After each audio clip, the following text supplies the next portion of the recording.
Tehran में हुए हवाई हमले में अली खामेनेई की मौत के बाद उनके बेटे मुज्तबा खामेनेई को ईरान का नया सर्वोच्च नेता चुना गया है।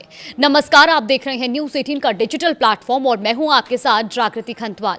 ईरान के सर्वोच्च नेता अली खामेनेई की हवाई हमले में मौत हो गई और इसके बाद उनके बेटे मुज्तबा खामेनेई को देश का नया सर्वोच्च नेता चुन लिया गया है।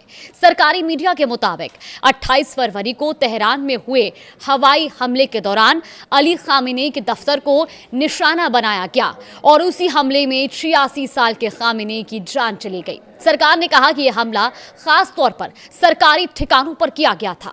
इस घटना के बाद ईरान में 40 दिन के राष्ट्रीय शोक का ऐलान किया गया और साथ ही 7 दिन सार्वजनिक छुट्टी भी घोषित की गई।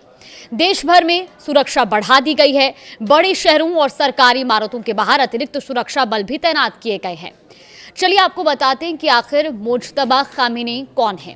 दरअसल मुज्तबा खामेनेई का जन्म 1969 में मशहद शहर में हुआ था और उन्होंने धार्मिक माहौल में शिक्षा पाई।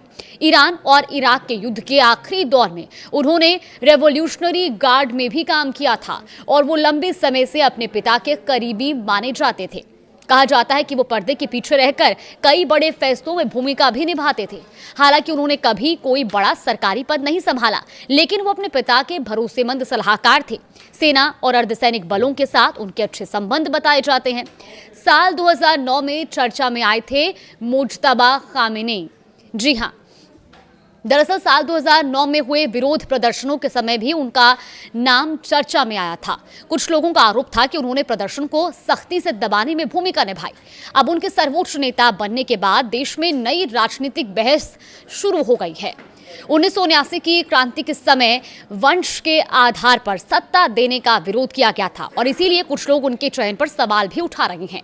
फिलहाल सैन्य समर्थन के कारण मुज्तबा खामेनेई को मजबूत नेता माना जा रहा है।